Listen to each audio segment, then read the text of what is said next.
नमस्कार, स्वागत है आपका। मैं हूं आपके साथ हिमांशु दीक्षित। नमस्कार, आप सबके साथ में मैं हूं साक्षी मिश्रा। मेरठ उत्तर प्रदेश का वो शहर जो अपनी रेवड़ी और गजक के साथ साथ क्रिकेट के बैट और नान खटाई के लिए पूरी दुनिया में फेमस है। शहर का नाम लेते ही उसकी गजक की मिठास का एहसास जुबान पर अपने आप होने लगता है। अब उसी शहर में एक ऐसी सनसनीखेज हत्याकांड को अंजाम दिया गया कि अब मेरठ का नाम लेते ही मुस्कान, सौरभ और साहिल का नाम जहन में दौड़ने लगता है। गजक की मिठास की जगह आंखों के सामने कत्ल का खौफनाक मंजर घूमने लगता है और याद आता है वो 5 साल की बेटी का मासूम सा चेहरा जिसका पूरा संसार उजड़ गया, जिसे आज भी कहीं ना कहीं उम्मीद होगी कि उसके पापा आएंगे और वो बर्थडे वाली रात की तरह उसके साथ मस्ती करेंगे, नाचेंगे और गाएंगे। पर ये अब नहीं हो सकता है क्योंकि खुद उस 5 साल की बेटी की जल्लाद मां ने ही उसके पिता का साया उसके सर से छीन लिया। जिस औरत ने सौरभ के साथ में 7 फेरे लिए थे, 7 जीने मरने की कस्में खाई थी, हर सुख दुख में जीने मरने का प्रण लिया था, उसी ने बड़ी ही बेरहमी के साथ में खूनी खंजर खोपकर अपने हाथों से सौरभ को यानी कि अपने ही पति को मौत के घाट सुला दिया और 15 टुकड़े करके सौरभ की हत्या कर दी। वो यही सौरभ है और इसी की कहानी आज हम आपको बताने वाले हैं। और बिल्कुल देखिए, सबसे बड़ी बात, इस हैरान कर देने वाले हत्याकांड पर हम अपने मेहमानों से चर्चा करेंगे।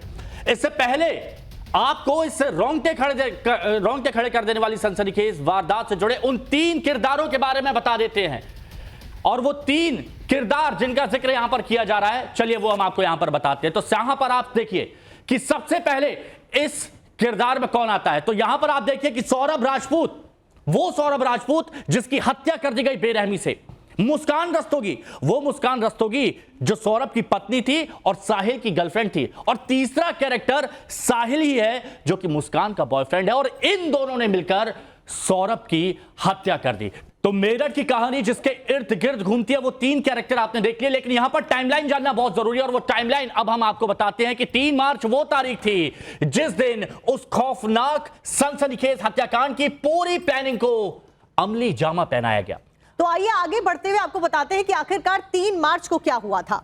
बिल्कुल, और देखिए यहां पर आप समझिए कि 3 मार्च में सबसे पहले शाम 5 बजे सौरभ अपने परिवार से मिलने गया। सौरभ की मां ने कोफ्ते बनाए थे और सौरभ को रात के लिए पैक करके दिए थे। उसके बाद में शाम 8:30 बजे सौरभ मुस्कान के पास में आया। मुस्कान को कोफ्ते परोसने के लिए सौरभ ने दिए। मुस्कान ने कोफ्तों में नींद की दवा मिलाई ताकि सौरभ वो कोफ्ते खा के सो जाए। अब देखिए, आपको ये टाइमलाइन समझना बहुत जरूरी है ताकि आप समझ पाएंगे कि इस वारदात को अंजाम कैसे दिया गया। वक्त था रात के 9:30 बजे। मुस्कान सौरभ ने साथ में डिनर किया। सौरभ सोने के लिए बेडरूम में गया। अपने बेड पर सौरभ नींद में सो भी गया। सौरभ तो सो गया लेकिन मुस्कान जागती रही। वक्त 10:30 बजे जब मुस्कान सौरभ के कमरे में गई, सौरभ को हिलाकर उसने चेक किया कि सौरभ जाग रहा है या सो रहा है। मुस्कान ने देखा कि सौरभ होश में था और अभी पूरी तरीके से नींद में नहीं था। और बिल्कुल रात के जैसे ही 11:30 बजे मुस्कान ने वापस सौरभ को चेक किया, सौरभ पूरी तरह से बेहोश हो गया था। और उसी वक्त मुस्कान ने साहिल यानी अपने बॉयफ्रेंड को फोन किया, जिसके बाद रात के 1 बजे मुस्कान का बॉयफ्रेंड साहिल घर पर पहुंचा। किचन में जाकर 2 बड़े चाकू लेकर आया। दोनों ने 20 मिनट तक बातें करी और नशा किया, यानी कि मुस्कान और साहिल ने बातें करी और नशा किया। और बिल्कुल नशे के बाद रात के 2 बजे मुस्कान साहिल दोनों सौरभ के कमरे में गए। मुस्कान ने सौरभ के सीने पर पहला वार किया खंजर से। दोनों ने मिलकर सौरभ की बॉडी के 15 टुकड़े किए।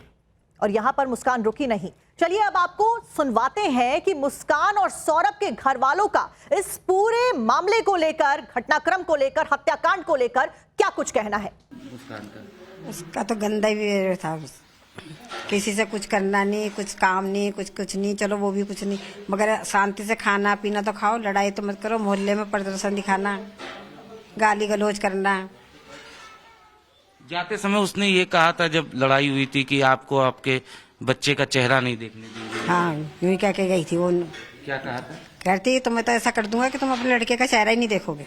मैं इस जो भी इंसिडेंट हुआ है उससे यही कहना चाहती हूँ दुनिया के सभी बच्चों से कि बच्चों प्लीज अपने पेरेंट्स से कुछ मत छुपाओ, कुछ मत छुपाओ। मेरे बच्चे ने बड़ी गलती करी है। वो अब मैं बार बार पूछती थी बेटा क्या प्रॉब्लम है, क्या क्यों इतने वीक हो रहे हो, 2 साल में 10 किलो वेट कम होना। उसने मुझसे बहुत कुछ छुपाया। आज वही वजह है कि वो जेल में है, ब्रेन वॉश हुआ है, नशे किए हैं, क्या किया है हमें कुछ नहीं पता। अगर जरा सा भी वो हमसे कुछ शेयर करती तो शायद आज वो इस स्थिति में ना होती। फांसी मिलनी चाहिए फांसी। तो मुस्कान की मां ने कभी सोचा भी नहीं होगा कि उसकी बेटी इस तरह की वारदात को अंजाम दे सकती है। आज हमारे साथ इस पूरे मामले पर, जिसकी चर्चा आज पूरे देश भर में हो रही है, इस पर बात करने के लिए कुछ मेहमान हैं, उनसे आपको मिलवाते हैं। हमारे साथ निशा खन्ना है जो कि मनोवैज्ञानिक हैं, हमारे साथ कुलदीप मिश्रा हैं जो कि जादूगर हैं, हमारे साथ प्रियंका राणा जी सोशल एक्टिविस्ट यहां पर मौजूद हैं, बरखत रेहान जी हमारे साथ हैं, प्रेसिडेंट है पुरुष आयोग एनजीओ से, हमारे साथ विष्णु प्रिया जी हैं सोशल एक्टिविस्ट हैं, और वेद भूषण जी हमारे साथ फॉर्मर पुलिस ऑफिसर हैं। और इनसे हम बात करेंगे, अपनी चर्चा शुरू करेंगे। उससे पहले कुछ सवाल हैं वो हम आपके सामने रखते हैं और फिर इन सवालों पर अपने मेहमानों से बात करेंगे और ये जानने की कोशिश करेंगे कि आखिर मुस्कान ने सौरभ को क्यों मारा। तो चलिए पहला सवाल आपके सामने लाते हैं। सवाल कौन सी है ये भी जान लीजिए। मुस्कान ने सौरभ से लव मैरिज की थी और उसने सौरभ का कत्ल कर दिया, और आखिरकार उसने ऐसा क्यों किया? सबसे पहला और सबसे बड़ा सवाल यही है। एक सवाल यह भी है कि अगर मुस्कान साहिल के साथ रिलेशन में थी तो उसने सौरभ से तलाक क्यों नहीं लिया? इसके साथ साथ में अगर मुस्कान को सौरभ से कोई परेशानी थी तो उसने सौरभ के साथ में बातचीत क्यों नहीं करी? उसको हल करने का प्रयास क्यों नहीं किया? सिर्फ हत्या को ही क्यों चुना? क्या मुस्कान और साहिल के नशे के लिए, दारू गांजे के लिए ये सारी जघन्यता की हद पार कर दी? मुस्कान एक 5 साल की बच्ची की मां है। आखिरकार एक मां ऐसी वारदात को कैसे अंजाम दे सकती है बिना ये सोचे समझे कि आगे उसकी बेटी का क्या होगा? सीने में खंजर भोंकते वक्त मुस्कान का कलेजा क्या नहीं कांपा? मुस्कान अगर खुद को मर्डरर समझती है तो उसने काला जादू तंत्र मंत्र कहां से सीखा, यह भी एक सवाल है। और मुस्कान और उसके बॉयफ्रेंड साहिल ने इतनी लंबी साजिश आखिर रची कैसे? वहीं सौरभ के परिवार से मुस्कान को दिक्कत थी, ऐसा क्यों था? तो क्या पति के को मारकर उन्हें बहलाया फुसलाया गया? यह भी सवाल खड़ा होता है। सवाल यह भी है कि क्या उसने सौरभ को मारने के लिए साहिल का इस्तेमाल किया है? ये सारे सवाल हैं जिनकी चर्चा बहुत ज्यादा जरूरी है, और सवाल यही था, यही है और यही रहेगा कि आखिर ऐसा हुआ क्यों कि मुस्कान ने अपने पति को 15 पीस में काट दिया। सबसे पहले जो मेहमान हमारे साथ मौजूद है उनसे हम बात कर लेते हैं, क्योंकि निशा खन्ना जी हैं, आप मनोवैज्ञानिक हैं, आपने बहुत सारे ऐसे केसेस देखे होंगे, लेकिन जब इस केस के बारे में हमने देखा और हम लोग जब बात भी कर रहे थे साक्षी और में, तो हमने सोचा कि इतनी जघन्यता की हद कोई कैसे पार कर सकता है, इतना मानसिक तौर पर विकृत कैसे हो सकता है? इस केस को देखकर आपको क्या समझ में आता है? देखिए, मानसिक विकृति का खराब होना या मानसिक रूप से विकृत होना ये एक नॉर्मल बात है। हम सब में कोई ना कोई कमी होती है, बट उस कमी का इस हद तक बढ़ जाना, उसके न्यूमरस रीजंस होते हैं। तो सिर्फ एक फैक्टर रोल नहीं प्ले करता। सबसे पहला फैक्टर अगर हम बोले तो कहीं तो पास्ट ट्रॉमा। अब जिस फैमिली में उसका बॉर्न एंड ब्रॉट अप हुआ है, क्या उस पर्सन ने अब्यूज फेस किया है? मुस्कान ने अब्यूज फेस किया है, साहिल ने अब्यूज फेस किया है। इन लोगों के प्रीवियस रिलेशनशिप कैसे थे? क्योंकि सिर्फ ये एक रिश्ता नहीं है। जब भी मैं कभी रिश्तों में बैठती हूँ तो हमें पता चलता है प्रीवियस रिलेशन क्या, और ये बहुत कॉमन है अपने पास्ट के रिलेशनशिप में जाना, चाइल्डहुड रिलेशनशिप्स में जाना, उनके साथ इन टच करना, स्पेशली जब फेसबुक, इंस्टाग्राम, ये सोशल मीडिया और व्हाट्सएप का दौर है। तो ऐसे समय में अपने पास्ट के साथ कोरिलेट होना और ऐसी भावनाएं आना, इवन लोग हमारे पास रेगुलर बेसिस पर आते हैं जिसमें वो बोलते हैं कि मुझे 2 में से एक को चुनना है, तो मैं किसे चुनूं? और कई बार ऐसा होता है कि बच्चा है, कई बार ऐसे सिचुएशंस भी होते हैं बच्चा नहीं भी इन्वॉल्व होता। But another thing, personality disorder. आप किसी ना किसी मानसिक बीमारी से सफर कर रहे होते हैं, चाहे वो बॉर्डरलाइन पर्सनालिटी डिसऑर्डर हो, चाहे वो साइकोटिक सिम्टम्स, हैलुसिनेशन, डिल्यूजन्स हो सकते हैं, उसके साथ स्किज़ोफ्रेनिया जैसी बीमारी इसके तहत हो सकती है। कई बार हमें एंटी सोशल पर्सनैलिटी ट्रेट्स होते हैं, यानी कि मेरी मर्जी, मेरी जिंदगी, मेरे रूल्स। तीसरी चीज, फैमिली प्रेशर हमारे सोसाइटल और कल्चरल मेजर रोल प्ले करता है, चाहे वो लड़की की साइड हो, चाहे वो लड़के की साइड हो। हमारे समाज में चाहे वो शादी पहली हो या दूसरी शादी हो, हमें शादी को बनाए रखना है, उसकी कंसिस्टेंसी को बढ़ाए रखना है। और अगर बच्चा है तो हिंदुस्तान में बहुत सारी शादियां सिर्फ बच्चों के लिए चलती हैं और सोसाइटी के लिए चलती हैं। तो क्या इसीलिए कहा जा रहा है कि तंत्र साधना का सहारा लिया गया क्योंकि असमंजस था अपने किरदार को लेकर, अपनी रिलेशनशिप्स को लेकर? देखिए, आई वुड से तंत्र मंत्र करना, क्योंकि आई थिंक सो यहाँ पर एस्ट्रोलॉजर मैम भी बैठी हैं, जितने भी लोग इन चीज़ों में इन्वॉल्व होते हैं, चाहे वो एस्ट्रोलॉजी हो, टैरेट हो, चाहे वो काला जादू हो, मोस्टली वो सब जो लोगों में कहीं ना कहीं साइकोलॉजिकली हम लोग हेल्पलेस फील करते हैं। लर्नड हेल्पलेस होती है, मेरा पार्टनर चला गया, मेरी गर्लफ्रेंड चली गई। ऐसा मेरे पास भी कितने पेशेंट्स आते हैं, वो एस्ट्रोलॉजर के पास भी जाते हैं, टैरेट रीडर के पास भी जाते हैं, तो डेफिनेटली वो काला जादू करें। एस्ट्रोलॉजर की बात की तो जरा समझ लेते हैं। देखिए, विष्णु प्रिया जी हैं, सोशल एक्टिविस्ट भी हैं, और आप इन सारे मामलों में आप जानकारी भी रखते हैं, तो बताइए विष्णु जी, क्या समझ पा रही हैं आप इस मामले से? क्या वाकई तंत्र मंत्र कोई सिद्धि प्राप्त करने के लिए बताया गया जिस तरह से मारा गया? देखिए, अभी मैम ने जो बात बोली वो बिल्कुल सही थी कि लोग इतना प्रेशर क्रिएट कर देते हैं, सोसाइटी इतना प्रेशर क्रिएट कर देती है कि आप चाह के भी अलग होना ऑप्शन आप हटा देते हो। रही बात जो तंत्र की यहाँ पे आ रही है, तो देखिए बहुत ही विभत्स स्थिति हो चुकी है हमारे समाज की। किसी को पाना हो तो आप चले जाते हो तंत्र में कि आप प्लीज़ किसी भी तरह जल्दी से इस इंसान को मेरे पास ले आइए, नहीं तो उससे अलग कर दीजिए। तो आपके पास आते हैं ऐसे केसेस?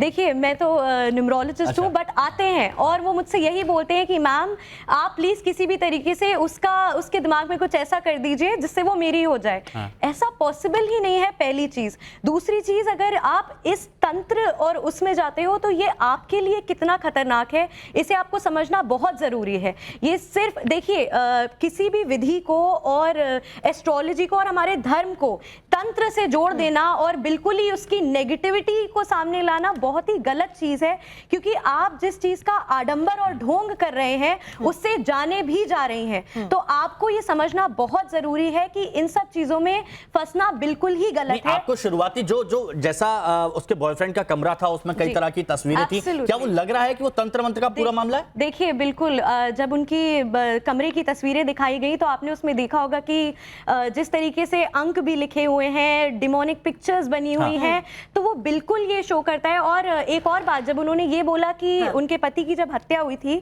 तो उसके शव के टुकड़ों को भी वो अपने पास लेके गए थे।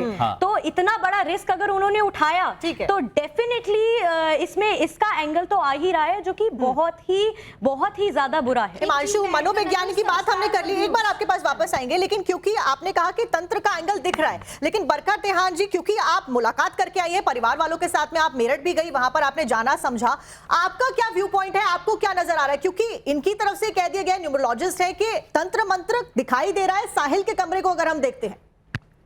देखिए, मैंने कल सुबह 10 बजे मेरठ पहुंच गई थी, उससे पहले मेरी फैमिली से बात हुई थी और मैंने एक बनाया हुआ था कि मैंने कैसे कैसे वहां पर जाके क्या क्या तफ्तीश करने हैं। तो सबसे पहले मैं सौरभ के माता पिता के पास गई। उसके बाद जब सौरभ के माता पिता से मैंने कुछ सवाल पूछे, उसके जवाब मुझे नहीं मिले, तो मैं पुलिस स्टेशन गई। पुलिस स्टेशन जा करके उसके बाद मैं मुस्कान के माता पिता को मिलने गई। अब ये 3 भागों में इस पूरी जो प्रक्रिया रही मेरे पूरे दिन की, मैंने इसे बांट दिया। सौरभ के माता पिता बहुत आहत हैं, वो ऑब्वियसली बहुत दुखी हैं, उनकी पूरा देश की संवेदनाएं उनके साथ हैं, क्योंकि उन्होंने अपना बेटा खोया है। और जिस परिवार ने अपना बेटा खोया होता है, अब वो बेटा कभी वापस नहीं आ सकता। आज वो उस परिवार का बेटा है, कल आपके परिवार का भी बेटा हो सकता है। तो बहुत ही गंभीर विषय, इसे समझना होगा। और इसके लिए समझने के लिए हमें ये सबसे पहले समझना होगा कि सौरभ और मुस्कान की लव मैरिज हुई थी। अच्छा। लव मैरिज हुई थी, वो अपने से लड़के ने लड़की पसंद करी, और क्योंकि लड़की जो थी वो कभी भी वहां नहीं रहना चाहती थी, उस परिवार के साथ नहीं रहना चाहती थी। सौरभ की माँ से, सौरभ के पिता से, सौरभ के घर वालों से उसकी बहुत लड़ाइयाँ होती थी, बहुत अब्यूज करती थी, रोज पुलिस को कॉल करती थी, जिसको मैंने पुलिस को भी बोला है कि इसको इन्वेस्टिगेट करिए इस एंगल को। और बहुत बुरी तरीके से वहां पे झगड़ा लड़ाई दिन भर करती थी। यहां तक कि सौरभ की मदर ने यह तक बताया है कि ब्रांडेड कपड़े जो वो कहती थी सब कुछ आता था, जैसे वो करती थी वो होता था। उसकी मां ने यहां तक भी बताया कि कौन सी सास चड्ढी बनियान धोती होगी बहू के, मैंने वो तक किया। खाना मैं बनाती थी, खाना तक उसे बनाना नहीं आता, कोई काम नहीं करती। क्या समझी क्या आप वहां से? पूरा वो समझा ये मैंने कि लड़की अलग रहने चली गई, लड़के को दूर ले गई, क्योंकि वहां उसकी मंशा पूरी नहीं हो पा रही थी। जो उसके एक्स्ट्रा मैरिटल अफेयर्स चल रहे थे, जो अनगिनत लोगों के साथ उसके चल रहे थे, वो वहां नहीं पूरे कर पाई, तो वो सौरभ को दूर लेके चली। अनगिनत लोग यानी कि केवल साहिल नहीं था, केवल साहिल नहीं था, और भी लोग हैं। 2 बार वो लड़की घर से आप वहां पर गए तो आपको पता चला? जी, 2 बार लड़की भाग गई है घर से, और उसके और अफेयर से सिर्फ एक साहिल ही नहीं है। साहिल हो सकता है कि शायद जरिया बनाने की कोशिश की हो, चलिए वो पुलिस इन्वेस्टिगेशन का हिस्सा वो है, लेकिन अभी मेरी बात कंप्लीट नहीं हुई है, मेरे को बीच का हिस्सा बताने दीजिए। वो ये है कि जब मैंने वहां पर उस माँ से पूछा कि तुम्हारा बेटा मर गया है लेकिन वो पोती कहाँ है, तुम्हारी पोती, तो उन्होंने बोला हमें कुछ नहीं पता, हम इतने सदमे में हैं, हमें कुछ नहीं पता, तो पोती कहाँ है आप ही पता कर दो। मैंने कहा मैं पता करती हूँ, आप बताइए मुझे ना कहाँ है। तो उन्होंने बोला पुलिस के पास जाइए पता करिए। मैं पुलिस के पास गई, पुलिस से पूछा तो उन्होंने बोला पोती नाना नानी के पास है। पुलिस से मैंने ये सारे सवाल किए, ये तंत्र मंत्र जो चल रहा था, जो साहिल के, मैं उस जगह पे भी गई, सब जगह मैंने देखी, ये सब प्लांटेड था। इस लड़की ने फेक आईडी बनाई थी और एक नहीं 3 आईडीज बनाई थी, जहां पर वो, लेट मी कंप्लीट फर्स्ट, जहां पे उस आईडी में उसने साहिल को भी गुमराह किया था, साहिल को मां बन करके बार बार गुमराह किया था और उसे फोर्स किया था कि वो इस रिलेशनशिप को आगे बढ़ाए और उसके पति को मारने में पूरी साजिश रचे। डाइवोर्स की बात 2021 में हुई थी, डाइवोर्स नहीं मिल रहा इस देश में, लड़कों को आपकी बात समझ में आ गई कि ये जितनी चालाकी थी ये मुस्कान की थी। ये मेन चीज यहाँ कहां से शुरुआत होती है, डाइवोर्स फाइल किया था लड़के ने, सौरभ ने। अब इस देश में अगर लड़की डाइवोर्स फाइल करे तो वो बहुत प्रोग्रेसिव है, अब लड़का अगर डाइवोर्स फाइल करे तो बहुत परेशानी आती है, एलिमनी, बच्ची का मुंह नहीं डिटेल में आएंगे, थोड़ा सा रुकिए, थोड़ा सा रुकिए, एक मिनट कुलदीप जी थोड़ा सा रुकिएगा, लेकिन प्लीज प्रियंका जी, प्रियंका बरखा जी प्लीज एक मिनट। प्रियंका जी एक बात बताइए, अभी जो कहा गया कि पूरी चालाकी, पूरा प्लान किया गया, बात की जा रही थी अपने बॉयफ्रेंड से और मैसेज उसकी मां करके, उसकी मां बन के बात की जा रही थी, तो क्या आपको समझ में आ रहा है कि ये बहुत लंबे वक्त से प्लानिंग की गई थी? क्या समझ पा रही हैं आप? बिल्कुल देखिए, ये पैसे और हवस की जो कहानी मुस्कान ने लिखी थी, मुस्कान नाम है लेकिन जो दिमाग है शैतान का था और वो बहुत पहले से था। जब तक आपके पास पैसा रहता है ना, ये पैसा ऐसी चीज है तो रिश्ते भी बना कर अपने पास रखता है, लेकिन जब ये पैसा खत्म हो जाता है तो सारे रिश्ते खत्म हो जाते हैं। तो सारा कुछ जो खेल है वो पैसों का था और हवस का था। किस तरह से यहाँ पर मैं कहूंगी कि कहीं ना कहीं उसके पति की भी एक गलती थी कि उसने अपने आप को मर्चेंट नेवी में बताया, लेकिन वो बेकरी में काम करता था। लेकिन जब शादी के बाद ये चीज पता चली, उसके बाद उसको लगा कि भाई पैसा तो है कि नहीं। मैं आ रहा हूँ आपके पास, आप बोलिएगा अपनी बात, उनको कंप्लीट करना है। इन्वेस्टिगेशन हो रही है, जो सूत्रों से पता चल रहा है वही सब चीजें हम लोग बता रहे हैं। जब तक पैसा था तब तक तो आपको सब अच्छा लग रहा था, जब तक उसको लगा कि ये तो मर्चेंट नेवी में काम करता है, खूब पैसा कमाता होगा, जॉब पे चला जाएगा, पीछे से मैं कुछ भी करती रहूं, तो वहां पर इसने ये सब चीज सोचा। लेकिन जब पैसा गायब हुआ तो इसके दिमाग में आया कि मैं क्या करूं। अच्छा, अभी इन्होंने कहा कि पीछे से उसने पूरे प्लॉटिंग और प्लैटिंग की। सोशल मीडिया आजकल ऐसा जरिया बन गया है कि उसने एक मूवी देखी डीजे, जहां पर ये तंत्र मंत्र का जो अंधविश्वास है वो सब चीज सीखा कि पति को कैसे मारा जाए किसी और के थ्रू। तो यहाँ पर उसने साहिल को भी इस्तेमाल किया है। साहिल को उसने माँ बन करके मैसेज किए कि मैं जो हूँ मैं बहुत अच्छी पत्नी बन करके रहूंगी, मैं तुम्हारा बहुत ध्यान रखूंगी, इसके साथ ये जो भी कहे उसको आपको मानना है। तो आप सोचिए कितना दिमाग इस्तेमाल किया गया और हमारा जो देश इस पाखंड में फंसता जा रहा है ना, इसको कोई डिस्कस नहीं कर रहा है। ये कोई नहीं बताता है कि जो अंधविश्वास के दलदल में आप फंसते जा रहे हो, इस दलदल से निकलिए। अंधविश्वास के दलदल की बात प्रियंका जी करेंगे, साक्षी हम उन सवालों के बारे में भी चर्चा करेंगे, लेकिन एक मिनट बरखा जी एक मिनट। तो जो उन्होंने झूठ बताया उसका रिबटल नहीं, वो आज बहस में मैं बात करूंगा इस बारे में, रुकिए तो, और वो सवालों का जिक्र भी करेंगे साक्षी। लेकिन एक बात बहुत जानना जरूरी है कुलदीप मिश्रा जी, क्योंकि आप जादूगर भी हैं जी, और यहां पर कई लोग कह रहे हैं कि जादू की वजह से ऐसा किया, तंत्र मंत्र पिशाच सिद्धि और ये सारी चीजें। आपने वो तस्वीर देखी, जादूगर होने के नाते आप क्या समझ पा रहे हैं उन तस्वीरों को देख? बिल्ली पालने वाली बात ये भी सामने आई, ड्रैगन की बात सामने आई। अभी जैसा कि मैं बाकी लोगों से भी सुन रहा हूं, सबसे पहले इसमें एक एंगल क्या आता है कि लोग कहते हैं काला जादू। काला जादू नाम की कोई चीज है ही नहीं। जादू का अपना कोई रंग नहीं होता। जादू ना पीला होता है ना काला होता है, जादू सिर्फ जादू होता है। और जादू सिर्फ इंटरटेनमेंट के लिए बनी हुई एक अच्छी विद्या है, जिसके माध्यम से पिछले 40 सालों से मैं जुड़ा हुआ हूं। इंडियन मैजिक एकेडमी का अभी राष्ट्रीय अध्यक्ष भी हूं और अध्यात्म में भी पूरी रुचि है। तो तंत्र मंत्र से किसी व्यक्ति को मारना, ये सिर्फ और सिर्फ एक मानसिक बीमारी है। मर्डर की प्लानिंग की वजह से ही मर्डर हुआ। हाँ, अभी क्या चल रहा है सर, बंगाल के काले जादू की तो इतनी बात होती है कि काले जादू के लिए साधना की जाती है, रात रात भर साधना की जाती है। कोई मतलब नहीं है। 40 वर्षों से मैं काम कर रहा हूं, सिर्फ एक फरेब है, लोगों को भटकाना है, चमत्कार दिखा के अपने आप को सिद्ध पुरुष साबित कर देते हैं। और ये सच्चाई है, क्योंकि जादू में चीजें ऐसी ऐसी हैं कि आपको मानना ही पड़ेगा कि मंत्र में शक्ति है या जादू में शक्ति है। इस केस को समझ के आपको क्या नजर आता है? तो इस पूरी प्लानिंग सिर्फ मर्डर की है, परिवार की नासमझी की है, आपसी रिश्ते खराब होने की है, पति पत्नी का दोनों को समय ना मिलना शायद एक एंगल हो सकता है, क्योंकि जैसा बहन जी ने बताया। अच्छा, देखिए आप जादू की बात कर रहे हैं ना, काले जादू की बात कर रहे हैं, तो हमारे साथ में साक्षी हैं और साक्षी उस कमरे में लेकर जाएंगी जिस कमरे में वो जिक्र किया जा रहा था, बात की जा रही थी, वहां पर काला जादू, तांत्रिक साधनाएं ये सब की गई हैं। साक्षी एक बार जरा आप वहां पहुंचे, उसके बाद फिर हम आपसे बात करते हैं। तब तक जो हमारे मेहमान हैं उनसे हम बात करेंगे। साक्षी आप एक बार उधर होकर आइए। अब मेरे को आप बताइएगा, क्योंकि आपने भी तस्वीरें बहुत सारी देखी हैं, आपने पूरा मामला समझा, हर एक एंगल को आप भी समझ चुके हैं, पुलिस के वरिष्ठ अधिकारी आप रह चुके हैं। क्या चालबाजी, जालसाजी क्या आपको नजर आ रहा है कि कब से ये सारी प्लानिंग की जा रही थी, और इतना मन में कहां से कठोरता आ गई कि छाती पर बैठ के बार बार चाकू से वार किए जा रहे हैं? देखिए हिमांशु जी, ये प्री प्लान मर्डर था। और इसकी शुरुआत ही 2016 से हो गई थी, जब से शादी हुई थी इनके, और वो लंदन ट्रांसफर हो गए थे अपना कामकाज करने के लिए। आपको याद होगा श्रद्धा वालकर केस इसी दिल्ली शहर के अंदर हुआ था, किस तरह से अपनी प्रेमिका का टुकड़े टुकड़े करके उसको डिस्पोज ऑफ किया गया। और बहुत सारे कंट्रोवर्शियल इसी तरह से मर्डर हैं।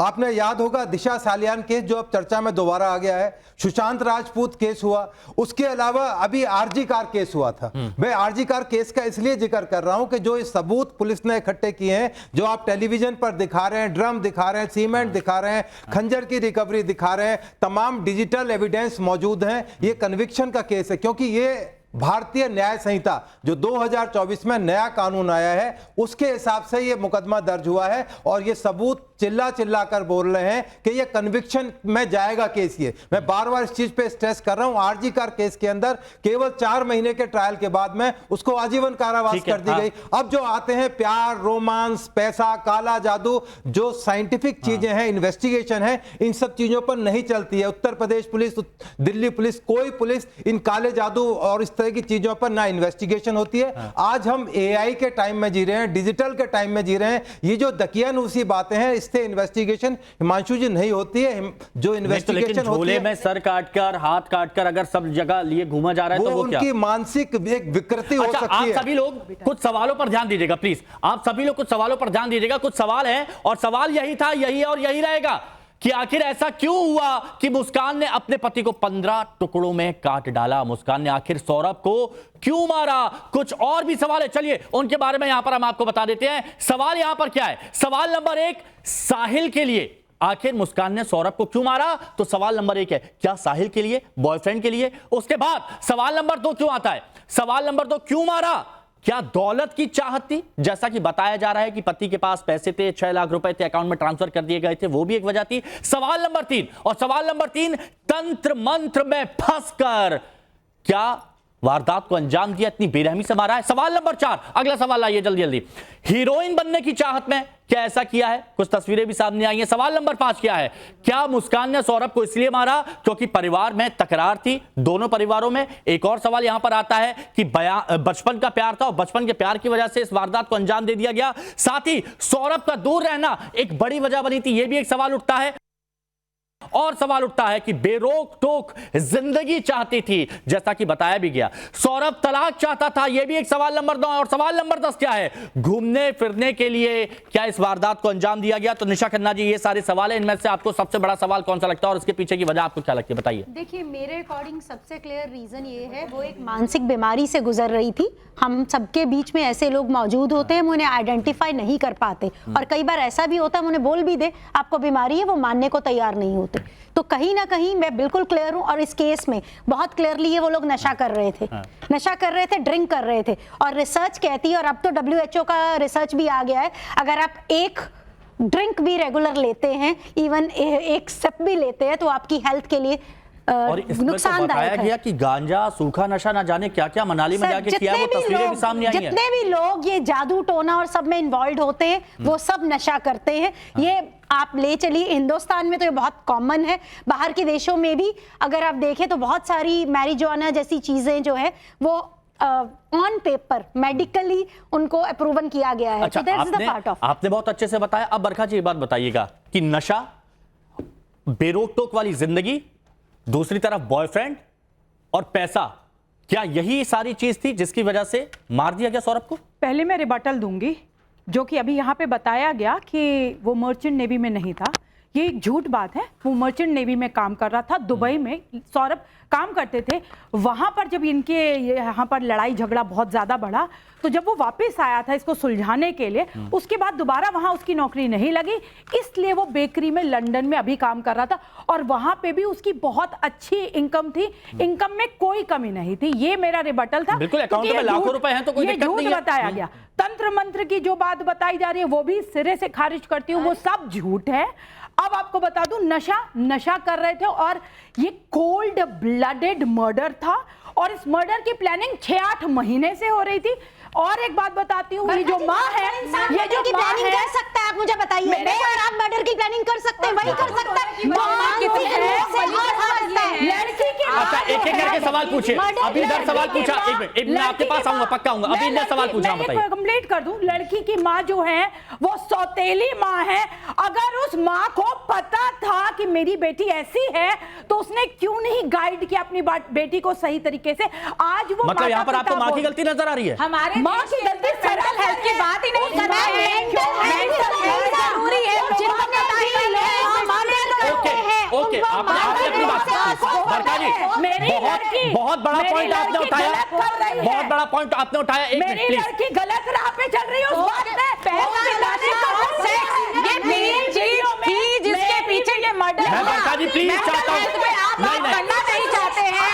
आप हर बात के लिए आप पुलिस इन्वेस्टिगेशन की बात है क्या? एक मिनट, सबसे ज्यादा ठीक है, सबसे ज्यादा आप ही बोल रही हैं, सबसे ज्यादा आप ही बोल रही हैं और मैं ये बोल रहा हूँ आप बोलिए, लेकिन दूसरों को तो बोलने दीजिए। वो बोलेगी तो फैक्ट नहीं जाएगा कि उस आपने कहा सबसे बड़ी गलती माँ की है और यहाँ पर इनका कमेंट बहुत जरूरी है। केस अंडर इन्वेस्टिगेशन है, आप कैसे कह सकते हो कि दूसरा बोल रहा है? 30 सेकंड कबूल किया। मेरे को ये तो बताने दीजिए, उन्होंने वीडियो पे कबूल किया है। वो वीडियो मेरे YouTube में जल्दी डलने वाली है। उसमें माता पिता ने कबूल किया है कि हमारी बेटी गलत राह पे चल रही थी, हम नहीं उसे समझा पाए, लेकिन इतना बड़ा कांड कर देगी और इतना गुमराह करेगी लड़की ने। ठीक है, ओके, ठीक है, मैं आ रहा हूँ, एक मिनट, मैं तुरंत आ रहा हूँ। बरखा जी ने अपनी बात करी। हिंदुस्तान के सारे पेरेंट्स गलत काम करते हैं तो इसका मतलब सारे पेरेंट्स के बच्चे अगर जिसके भी गलत कर रहे हैं आप पेरेंट्स को ब्लेम कर देंगे? बच्चे रिस्पांसिबिलिटी लेंगे। 18 साल की उम्र से हमें वोट का हक है, 25 साल की उम्र से हम किस उम्र तक पेरेंट्स को ब्लेम करेंगे? मैं किस उम्र तक पेरेंट्स को ब्लेम करेंगे? प्लीज अच्छा, मैं एक प्लीज थोड़ा सा मैं आ रहा हूँ आपके पास। नहीं, मैं बहुत क्लियर मैं आपसे जानना चाहता हूँ। सुनिए प्रियंका जी, आप बताइए जो यहाँ पर कहा जा रहा है कि माँ बाप की गलती थी, माँ ही है जो सबसे आगे रोते हुए आई और बोले कि कड़ी से कड़ी सजा देनी चाहिए। क्या आपको गलती नजर आती है? ये चीज इन्वेस्टिगेशन होना चाहिए। माँ सौतेली थी, वो क्या करना चाह रही थी? यहाँ तक ये भी कहा जा रहा है कि वो खुद पैसे लेना चाह रही थी। तो बहुत सारी चीजें, देखिए पैसा, यहाँ पर पैसा सबसे अहम रोल कर रहा है। पैसा, मेंटल हेल्थ, नशा और सेक्स, ये हम इसके लिए कहा नहीं है। एक करके प्लीज ओके, अच्छा ठीक है, उस रूम की बात की जा रही है। देखिए फिर वही बात, तंत्र मंत्र की बात की जा रही है, उस रूम की बात की जा रही है जिसमें उसके बॉयफ्रेंड की तस्वीरें थी और उसके बाद देखिए अगर वो गुमराह करने वाली थी। चलिए ठीक है, एक बार साक्षी के पास रुकिए आप, मैं चाहता हूं आप सभी लोग रुकिए। साक्षी के पास रुकिए, साक्षी के पास चलते हैं। साक्षी हमारी सहयोगी हमारे साथ जुड़ी हुई है। साक्षी प्लीज। हाँ, कंटिन्यू। साक्षी के पीछे तंत्र मंत्र कहा जा रहा है और बहस भी इसी के ऊपर छिड़ रही है, लेकिन सवाल यह है कि आखिरकार ऐसा क्यों कहा जा रहा है, क्यों ये कहा जा रहा है कि तंत्र मंत्र किया गया है और इसी के कारण यहां पर सौरभ को मौत के घाट उतारा गया है। मैं इस वक्त साहिल के कमरे के अंदर हूं। ये वर्चुअली कमरा क्रिएट किया गया है। ये वही कमरा है जहां पर मुस्कान ने पूरी की पूरी प्लानिंग की थी। ये वही कमरा है जहां पर मुस्कान ने साहिल को सौरभ का वध करने के लिए मनाया था। ये वही कमरा है जहां पर खूनी खेल की A to Z पूरी की पूरी स्क्रिप्ट मुस्कान ने रची थी साहिल के साथ में मिलकर। ये मामूली कमरा नहीं है, ये जो आपको दिखाई दे रहा है, यहीं पर कत्ल के काले जादू का सारा राज छिपा हुआ है, जिसके ऊपर सवाल खड़े हो रहे हैं। इसके हर एक कोने में क्रोनोलॉजी है जो कि आज हम आपको समझाने की कोशिश करेंगे। इस कमरे के अंदर झांकते ही तंत्र मंत्र और षड्यंत्र से भरा हुआ मर्डर मिस्ट्री आपको नजर आती है। आंखों के सामने ये सब कुछ तैरने लग जाता है, जो कि आप देख भी रहे हैं। साथ ही मुस्कान और साहिल की मर्डर फाइल का कच्चा चिट्ठा आपके सामने आ जाता है। एक एक आप दीवार देखिए। पहला, साहिल के कमरे में जब हम अंदर घुसते हैं, गेट पर एक मैसेज लिखा हुआ नजर आता है। मैसेज क्या है? इस मैसेज की पहली लाइन ही है नमक स्वाद अनुसार, और उसकी अगली लाइन में लिखा है कि अकड़ औकात अनुसार। साहिल के रूम में एंट्री करते ही, गेट पर पोस्ट दिखाई देते ही सबसे पहले मन में यही सवाल आएगा, अगर आप भी अंदर घुसेंगे, कि क्या साहिल अपने आगे किसी को कुछ नहीं समझता था? दूसरा, आरोपी साहिल के रूम में मेन गेट के सामने जो दीवार मौजूद है, उसमें महादेव की तस्वीर लगी हुई है।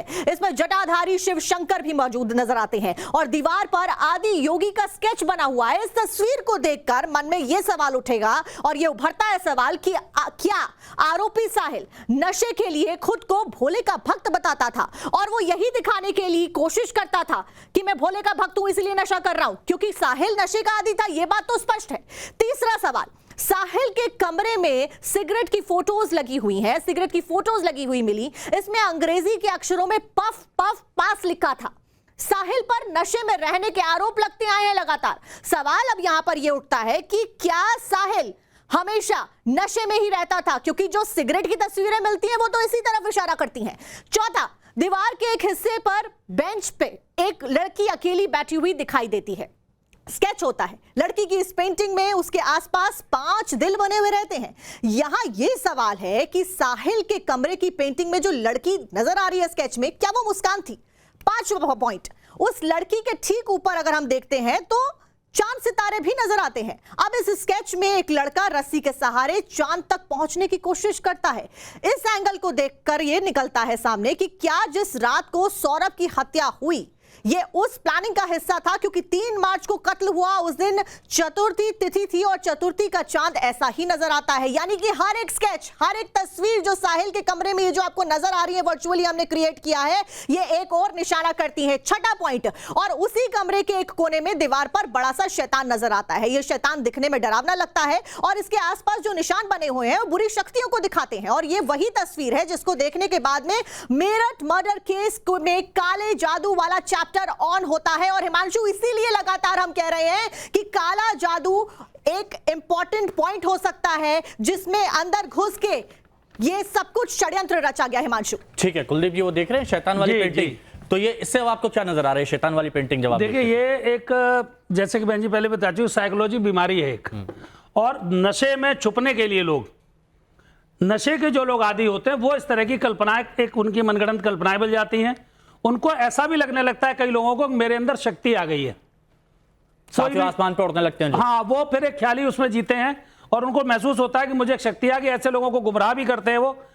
और अगर कोई ट्रिक अगर उनको आ गई तो समाज के लोग, चूंकि जादू में ऐसी ऐसी ट्रिक है कि व्यक्ति को मानना ही पड़ेगा कि ये सिद्धि है। अच्छा, अगर आप कहें तो मैं एक छोटा सा उदाहरण यहाँ पे बता दीजिए। देखिए, ये एक मैंने सिंपल माला डाली हुई है यहाँ पे। हाँ। तो लोग कहते हैं चमत्कार क्या है? हाँ। जी, सिंगल धागा मैंने पिरोया हुआ है इसमें। ये कैंची लें आप और इसको काट दीजिए। कट गया? ठीक है, काट दिया धागा। हाँ। इस माला को भाई साहब जोड़ा नहीं जा सकता। हाँ। प्लीज दोनों हाथ ऐसे जोड़ लीजिए। हाँ। ये रुमाल भी एक बार मैं दिखा दूं कि इसमें कोई दूसरा कोई माला वगैरह तो नहीं है। हाँ। बरखा जी देख लीजिए, कुछ है तो नहीं रुमाल में? नहीं, हाँ। कुछ नहीं है। अब ये मैं धीरे से जी इसमें डाला दे रहा हूं। अच्छा, धागा निकालिए, सिर्फ मोती मोती रह गए। ये रह गए। ओके, मैं थोड़ा सा आपको इन्वॉल्व करूंगा। कैंची ले ले जी जी, और इसको और काट दे धागे को। अच्छा, और काटना है? और काट दीजिए। और काटना है जी। कोई स्कोप नहीं छोड़ा? और काट मतलब छिन्न छिन्न कर देना बिल्कुल। ये लीजिए। इतने धागे कटने के बाद हाँ। बरखा जी, कोई शक्ति, कोई ताकत है जो इस माला को जोड़ दे? नहीं। आपने माना नहीं? नहीं। हाँ। और आप ऑन कैमरा ये कह रहे हैं कि नहीं। जी, मैं सबको ही बता रहा हूं, जिससे लोग कहते हैं ना काला जादू, पीला जादू, शक्ति, मंत्र। तो अब हम इसको चाहे मंत्र पढ़ दें, या अगर मैं कभी तिलक लगा के कुछ कपड़े बाबा साधु या किसी मौलवी की तरह या किसी भी धार्मिक गुरु की तरह पहने होता, तो मैं सीधा ये कहता जाओ बहुत गलत बात। धागा लेके आओ, जोड़ के लाके आओ, तो वो और मतलब एक स्पेशल हो जाता। सो बट ये मैंने धागे इसमें डाल दिए,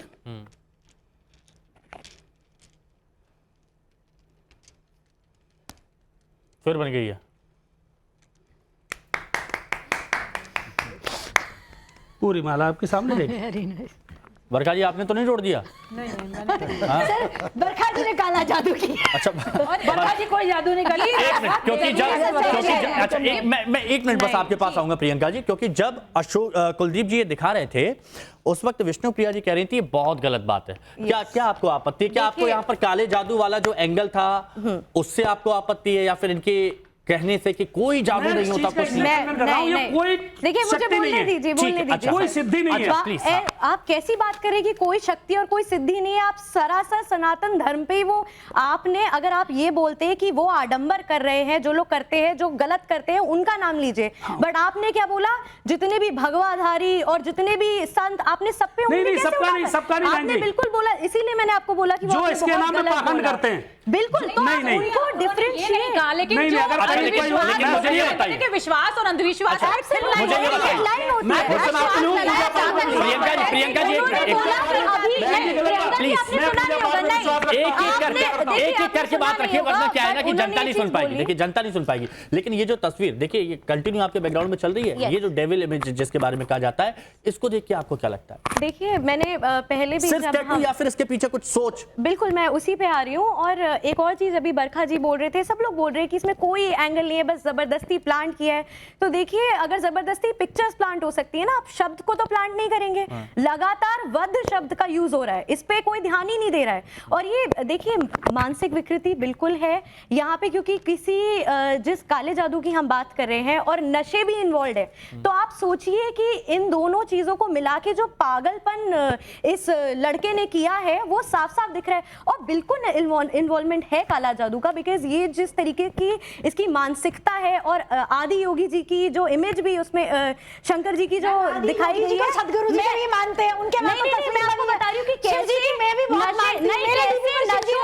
कैसे नशों को जस्टिफाई करते हैं लोग, ऐसी इमेज को रख के। आप सुनिए मेरी बात, मैं क्या बोल रही हूँ कि लोग जो बहुत गलत करते हैं, बिल्कुल शिव जी का नाम लेके नशे करते हैं और उसको जस्टिफाई कर देते हैं। आपने देखा कि वो जो सिगरेट की जो इमेज थी, कभी भी आप इन लोगों से बोलते तो यही बोलते हैं, अरे भगवान जी भी तो करते हैं तो इसीलिए हम भी कर रहे हैं। बहुत ही गलत चीज है। मैंने यही इस चीज से मैं कोई काले जादू की, आप बरखा जी ये भी समझिए कि मैं काले जादू को कोई सपोर्ट नहीं कर रही हूँ, बट मैं यही दिखाना चाहती हूँ कि इसके नाम पे इसको गलत तरीके से इस्तेमाल करके लोग जिस तरीके का आडंबर करके मौत तक बात आ जाती है। तो निशा जी, क्या यहाँ पर यही बात है कि नशा, इतना ज्यादा नशा कि आपकी सोच समझने की शक्ति चली गई है?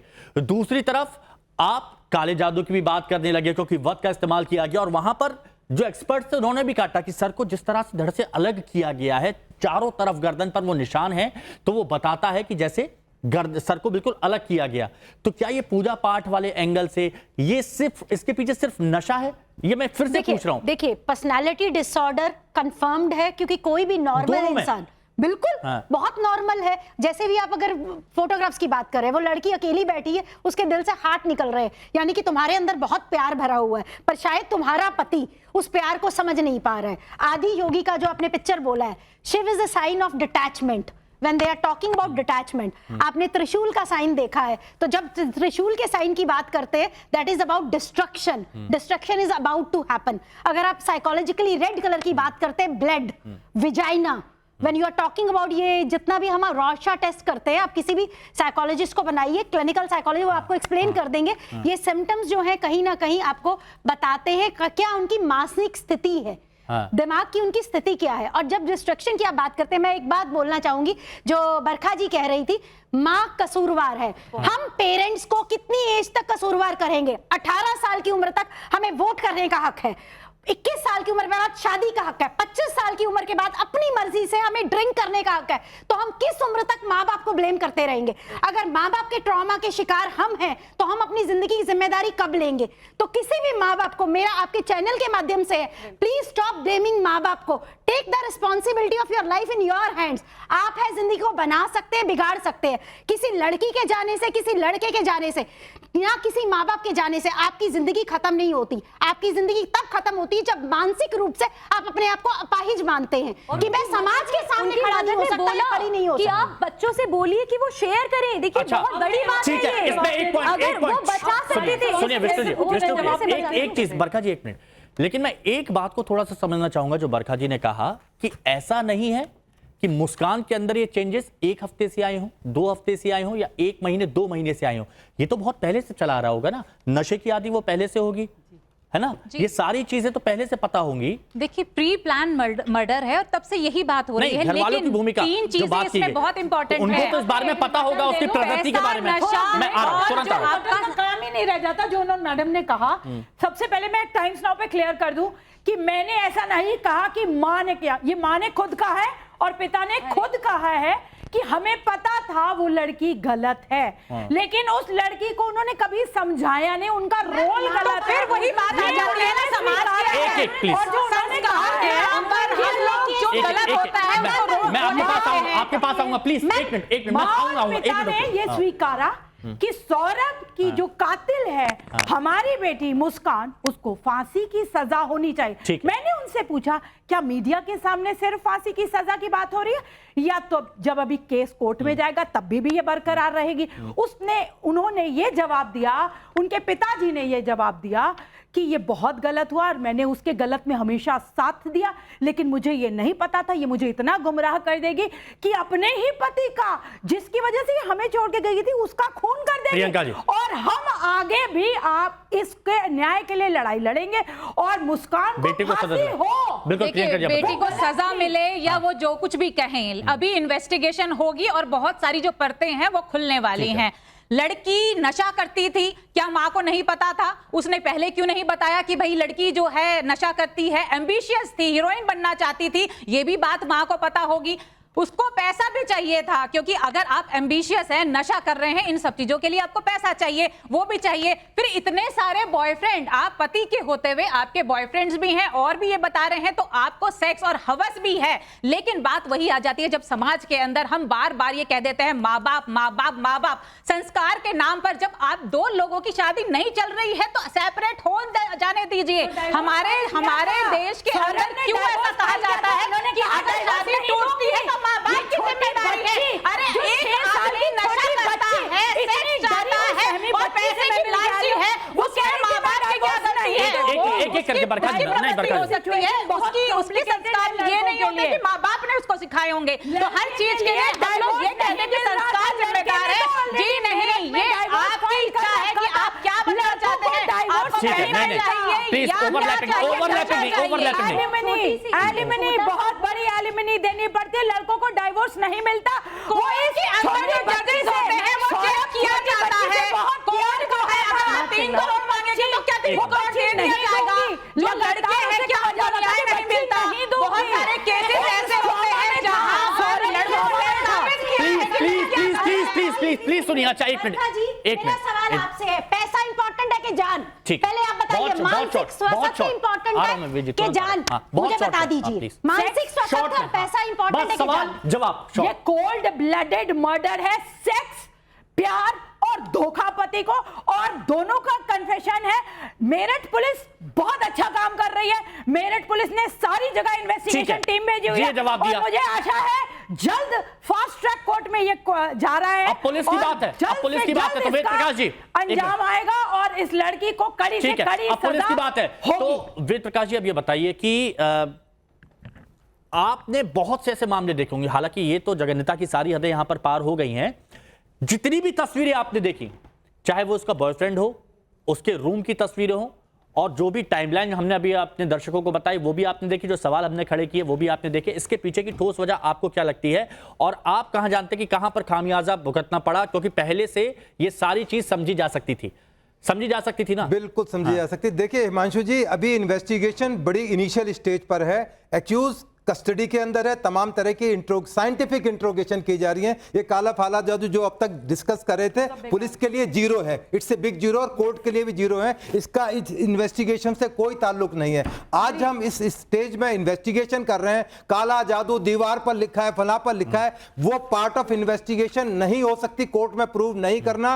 मोटिव भी, इवन मोटिव भी सुप्रीम कोर्ट का कहना है कि मोटिव भी प्रूव नहीं करना, केवल आपको साइंटिफिक एविडेंस जुटाने हैं। और इस मामले के अंदर इतने साइंटिफिक एविडेंस है, डिजिटल एविडेंस है, कोरोबोरेटिव एविडेंस है कि ये केस कन्विक्शन का केस है। जहां से 2016 से शादी की शुरुआत हुई है, डाइवोर्स की जो पिटीशन चली है, कम्युनिकेशन जो एक्यूज्ड है और जो मुस्कान लड़की है उनके बीच में जो कम्युनिकेशन हुआ है, तमाम तरह की व्हाट्सएप है, फेसबुक है, तमाम तरह के जो सोशल मीडिया पे उनके चैट्स हैं, वो सारी इन्वेस्टिगेशन की चीज होंगी। पर जो अब हम अब तक डिस्कस कर रहे थे, ये इन्वेस्टिगेशन का पार्ट नहीं है, इट्स ए बिग जीरो। आप टीवी पर कुछ भी बहस करें कि काला मतलब जादू, कड़ी पीला सजा जादू, मिलेगी, ये तो ठीक दीवार है। पे ये हाँ। लिखा, बिल्कुल कड़ी सजा नहीं, ठीक है, कड़ी आप सजा देखिएगा, मिलेगी, ये तो जल्दी ठीक है। मिलेगी, बरका जल्दी जी, भी मिलेगी। बरका जी। नहीं है, लेकिन समाज के लिए अगर क्राइम हो रहा है तो उसका तो पीछे का चीजें समझनी पड़ेगी, उसके कई पहलू हैं, वो तो हम समझेंगे ना।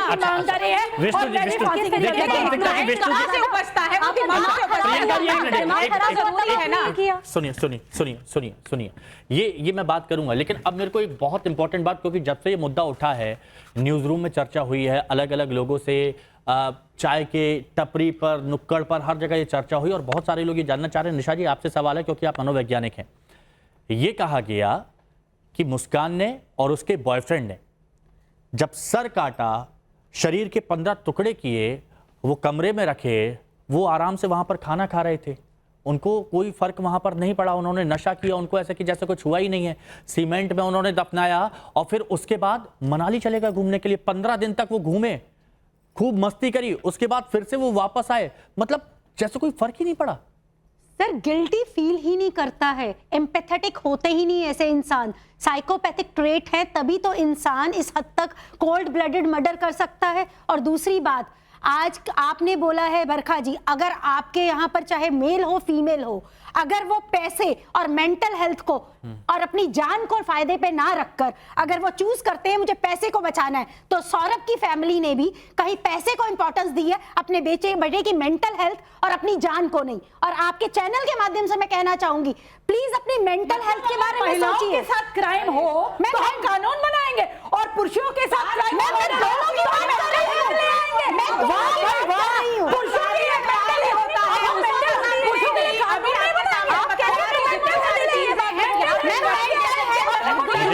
मुझे 30 सेकंड, प्रियंका जी 30 सेकंड दीजिए, प्रियंका जी 30 सेकंड, मैं बरखा ji please, Barkha ji 30 second, मुझे ये बताइए, सौरभ की जगह अगर वहां पर कोई और महिला होती, मुस्कान की जगह कोई और अगर पुरुष होता, तो क्या फर्क पड़ता?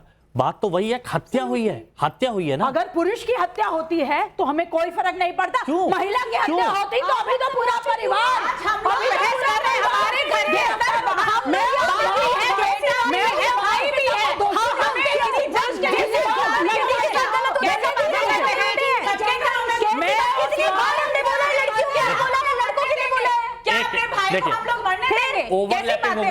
ओवरलैपिंग होगा तो वो बात अलग जाएगी। लेकिन विष्णुप्रिया जी देखिए, क्योंकि मैं दोषी मानती हूँ जिसे पता था कि मेरा बच्चा गलत है, मेरा बच्चा गलत राह में जा रहा है, आपने मॉनिटर नहीं किया। मेरा बच्चा 9वीं क्लास फेल है, उसने पढ़ाई नहीं की, और उसके बाद वो 8वीं 9वीं में एक मिनट,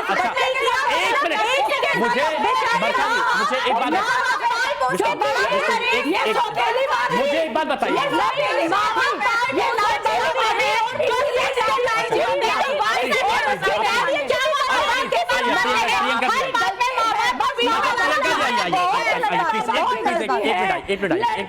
मिनट, मुझे बस एक बात, बरखा जी बात बताइए, शादी होने के बाद, एक मिनट बरखा जी, शादी होने के बाद, बरखा जी सुनेंगे नहीं तो क्या मतलब, सुनिए ना, एक करके सुनेंगे नहीं, शादी होने के बाद क्या माँ बाप हमेशा बेटी के ससुराल में रहेंगे? ऐसा तो नहीं हो सकता ना। मुझे एक बार फिर से खतरे में है, खतरे में एक सवाल आया है विष्णुप्रिया जी, एक सवाल आपके लिए आया है, ये बाहर से आया है कि डेड बॉडी को वहीं पर रखना कई दिनों तक, वहां पर बैठना, वहां पर रहना, नॉर्मल गतिविधियां वहां पर ये सारी चीजें करना, क्या इसके पीछे भी कोई एंगल था कि कोई सिद्धि प्राप्त करने के लिए वहां पर बैठे थे, इंतजार कर रहे थे, इसलिए बॉडी वहीं पर रखी थी, क्योंकि कहीं और पहुंचाई जा सकती थी, लेकिन वहीं पर रखना, दोनों लोगों का वहीं पर होना, कोई गतिविधि संदिग्ध? देखिए सर, मैंने स्टार्टिंग में भी जब ये बात बोली थी तो सब लोगों को ये लग रहा है कि मैं सीधे यही बोल रही हूँ कि नहीं नहीं नहीं काला जादू की, ऐसा कुछ भी नहीं। मैं आपको मानसिक विकृति बता रही हूँ उस इंसान की। तो आप तंत्र मंत्र का एंगल नहीं मानते इसमें? कैसी बात कर रहे हैं? बिल्कुल है, बिल्कुल है, मैं बिल्कुल है, उससे तो मैं बिल्कुल इनकार नहीं करूंगी। और वो दिख रहा है। सबसे बस ये जानना मेरे को, तंत्र मंत्र का एंगल मानते हैं आप? मानते हैं? आप मानते हैं? बिल्कुल नहीं, आप मानते हैं? बिल्कुल है, बिल्कुल है। नार्को एनालिसिस टेस्ट होना है, लाइट डिटेक्टर टेस्ट होना है, थोड़ा सा इंतजार करें। ये जो इस तरह की हवा प्रियंका जी, शॉर्ट में क्या आप मानती है तंत्र मंत्र का चक्कर हो सकता है? मैं नहीं मानती, लेकिन हमारे समाज के अंदर एक तबका ऐसा है जो तंत्र मंत्र के चक्कर में बलि तक चढ़ा देता है। ठीक है, आप प्लीज। मैं बिल्कुल नहीं मानती हूँ, बिल्कुल भी नहीं मानती, और इस बात को बार बार बोलूंगी, ये मानसिक विकृति का केस है। अगर मैं याद कराना चाहूँ आपको, अभी 2 साल पहले एक केस हुआ था रेणु सिन्हा का, जिसके पति ने उसे मारा था और उसी बातों में घुस गया था। आप उस केस की भी बात करें, उससे भी मानसिक रूप से विकृत इंसान जब किसी का मर्डर, चाहे वो गुस्से में आके करे, चाहे वो प्लान करके करे, वो अपने आप देखिए, मानसिक बीमारी हम उसको ना नहीं कर सकते हैं। एक बात बहुत क्लियर, एक मिनट प्रियंका जी, एक मिनट प्लीज, एक बात बहुत क्लियर है कि मानसिक विकृति का तो केस है, लेकिन तंत्र मंत्र का एंगल क्या इसमें आता है कि नहीं आता है? ये जैसा वेद प्रकाश जी ने कहा, पुलिस बहुत तेजी के साथ कार्रवाई कर रही है, सबूत साक्ष्य जुटाए जा रहे हैं और आरोपियों को, दोषियों को सख्त से सख्त बहुत जल्द सजा भी दी जाएगी। बहुत बहुत शुक्रिया आप सभी का हमारे साथ जुड़ने के लिए, इस चर्चा में शामिल होने के लिए।